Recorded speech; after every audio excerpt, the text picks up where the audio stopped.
네, 안녕하세요. 쉬운부동산입니다. 부산에 이제 노후신도시 특별법 선도지구 지정에 대한 얘기가 있었습니다. 그래서 이제 지정을 하려고 하는데 역시나 화명동이랑 해운대가 당연히 됐죠. 그래서 여기서 한 5천 몇 가구죠. 5,200가구 정도 모집을 한다고 합니다. 어쨌든 그 선도지구에 걸리게 되면은 속도가 되게 빨라져요. 어쨌든 정부 쪽에서 지금 초반에 이래 밀어주는 거기 때문에 지금 1기 신도시도 당연히 이제 지정되고 난 다음에 선도지구 위주로 가격이 많이 올랐죠. 근데 그 외에는 좀 많이 오르기보다는 아무래도 좀 실망 매물들이 조금 나오긴 하죠. 근데 분당은 계속 올라가고 있습니다. 뭐 어차피 선도지구가 아니더라도 재건축을 충분히 진행할 수 있기 때문에 그만큼 사업성이 좋다는 거.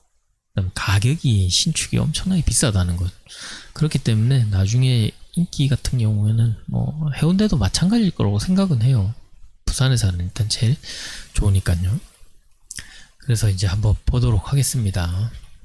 발표는 했는데 여기서 이제 해운대가 3,200세대, 그 다음에 금곡, 화명동이 2,500세대. 근데 금곡 같은 경우, 화명금곡 같은 경우에는 신축이라고 하더라도 금액대가 엄청 막 메리트 있을 정도의 지금 사업성이라고 보기엔 조금 어렵거든요.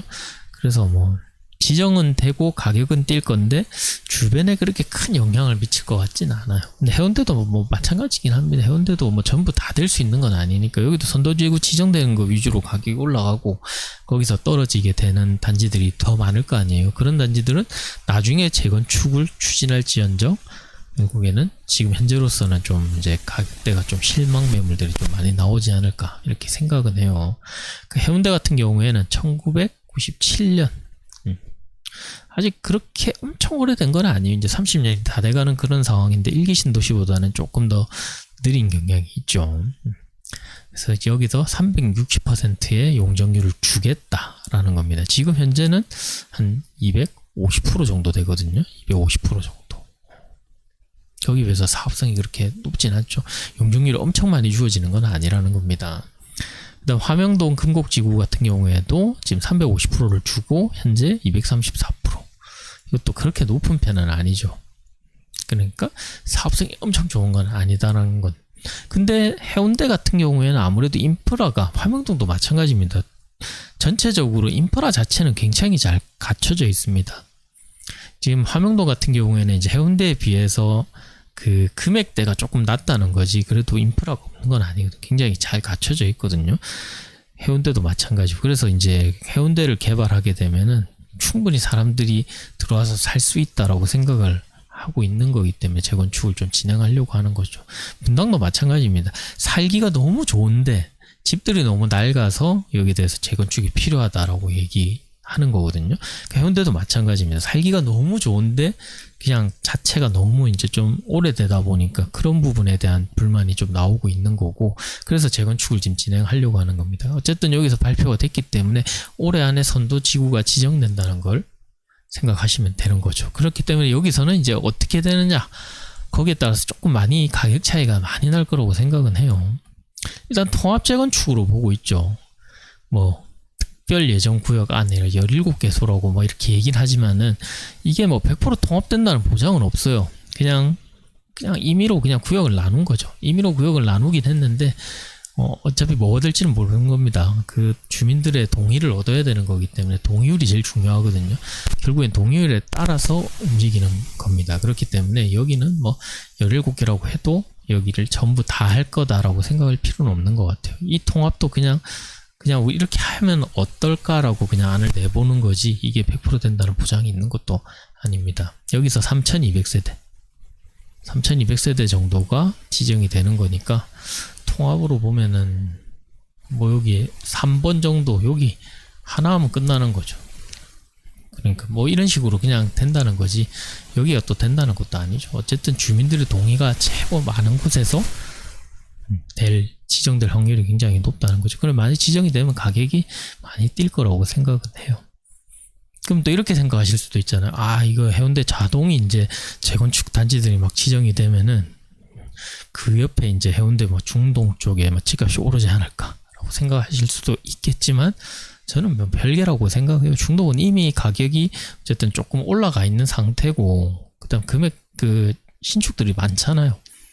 우동, 중동 우동 이렇게 딱 엮여 있는 부분, 이쪽 부분에는 또 상업지에 주택들이 많이 지어져 있는 상태이기 때문에 뭐 비교 대상은 아니라고 보고, 여기서 선도지구가 지정된다고 해도 이쪽으로 집값이 막 튀지는 않을 거라는 거죠.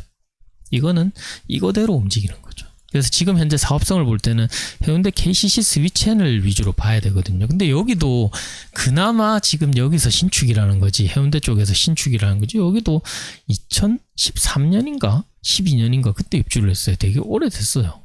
신축이라고 말하긴 좀 그렇죠. 그렇기 때문에 여기도 이제 만약에 분양을 하게 되면은 집값은 위치적으로 봤을 때 해운대 KCC처럼 위치가 괜찮다라고 보는 데가 보통 벽산이랑 화목이죠. 이쪽에서는 이제 가격이 굉장히 비싸지 않을까라고 생각은 해요. 그래서 벽산이 일단 제일 비싸죠, 전체적으로. 그 다음에 이제 화목 이런 식으로 가죠. 여기 가까우면 가까울수록, 장산역에 가까울수록 가격이 좀 비싼 편입니다. 이 뒤쪽으로 이제 뭐 두산 2차 뭐 이런 식으로 있긴 있는데, 두산 2차도 비싸거든요. 그래서 이쪽에도 그 시내 현대역 들어오면서 가격이 약간 뛰었었죠. LG랑 삼성 쪽에서 가격이 좀 뛰었었는데, 아무래도 이용을 그렇게 많이 안 하고 뭐 그러다 보니 조금 가격 뛰는 거에 좀 한계가 있었던 것 같아요. 지하철이랑은 좀 똑같을 수는 없죠, 아무래도 통해선이랑은. 어쨌든 지금 상황은 그렇습니다. 이 통합재건축에 대한 건 너무 신경을 쓰실 필요가 없는 것 같습니다. 주민들의 동의율이 중요한 거라서, 여기도 평형대, 그 다음에 투자자가 얼마나 들어갔느냐에 따라서 동의율이 좀 많이 다를 거라고 생각을 해요. 그 다음에 여기는 화명금고 쪽인데, 이쪽에는 너무 길게 이렇게 좀 뻗어 있어요. 전체적으로 좀 많이 길게 뻗어 있죠. 여기도 역세권 위주로 가야 되는데, 아무래도 금곡 쪽보다는 아무래도 화명동 쪽에서 나올 확률이 좀 더 높다고 생각을 해요. 주민 동의율이 금곡 쪽보다는 화명동 쪽이 훨씬 더 동의율이 높을 거라고 생각하거든요. 그러니까 여기도 이제 되고 나면은 뭐 괜찮긴 하겠지만, 그렇다고 해서 막 드라마틱하게 좋아진다라고 보기는 좀 어렵지 않을까 생각합니다. 그러니까 여기서 이제 바로미터 같은 경우에는 아무래도 롯데캐슬 카이저 기준으로 좀 봐야 되죠. 거기에 되는 대장 단지들의 가격이랑 비교를 했을 때 과연 사업성이 어느 정도 괜찮나, 그걸 이제 판단을 해야 되는 거거든요. 그러니까 그런 면에서는 해운대보다는 화명동 쪽이 좀 떨어지고, 화명동보다는 또 금곡이 좀 더 떨어지기 때문에 금곡보다는 아무래도 두 개를 합친 다음에 화명동 쪽에서 거의 다 나올 확률이 높지 않을까 싶습니다. 그래서 일단 1기 신도시랑 한번 비교를 해볼 필요는 있어요. 지금 현재 평균 용적률 같은 경우, 분당 같은 경우 184, 일산 196, 169, 굉장히 작은 편이거든요. 용적률이 지금 굉장히 낮은 편이에요. 근데 이걸 300%까지 끌어올려 주는 거기 때문에 확실히 사업성은 훨씬 좋다는, 가격도 분당이 훨씬 비싸잖아요. 그러니까 다른 선도지구가 아니더라도 다른 단지들도 또 다시 동의를 얻고 재건축을 진행해도 충분히 수익성을 메꿀 수는 있죠.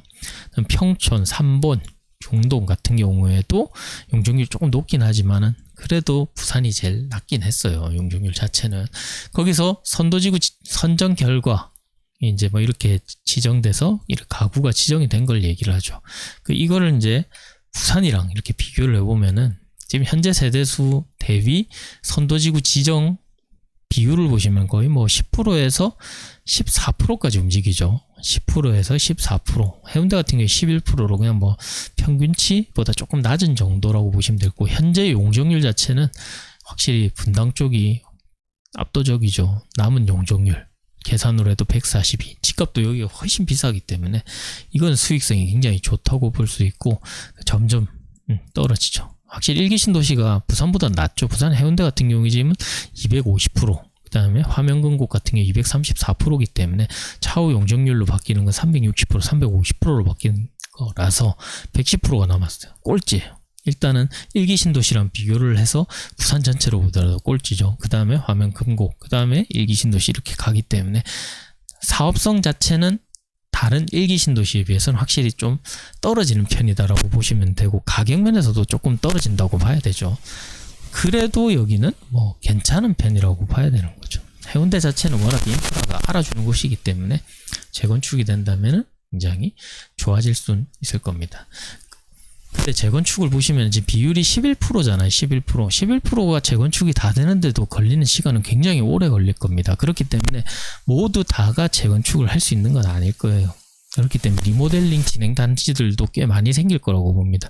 아무래도 지금 신축에 대한 비용 자체도 워낙 비싸기도 하고, 그래서 리모델링으로 가는 단지들도 많이 생길 거고, 지금 뭐 한 50년을 잡고 보더라도 해운대에서 당연히 진행 안 되는 단지들도 많을 거예요.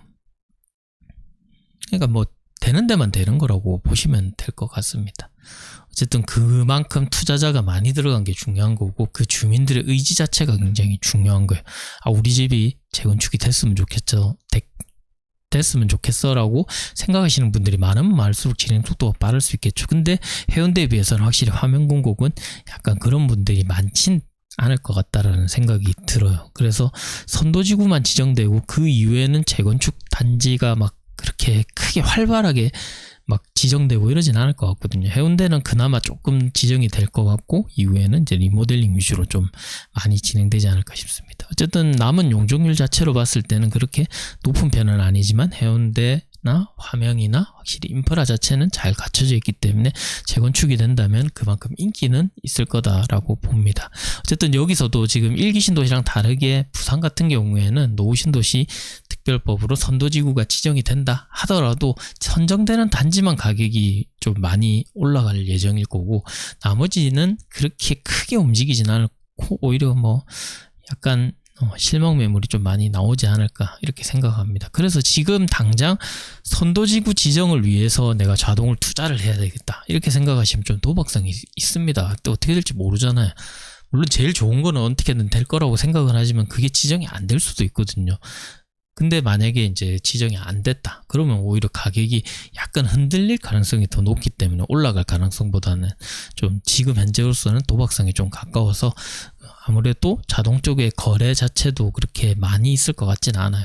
선도지구 지정될 때까지는 크게 움직이지 않고 기다려 볼 것 같다는 생각이 듭니다. 어쨌든 올해 안에는 지정된다고 하니까 그 이후에 자동은 어떻게 흘러갈지 굉장히 궁금하네요. 이상으로 마치겠습니다. 감사합니다.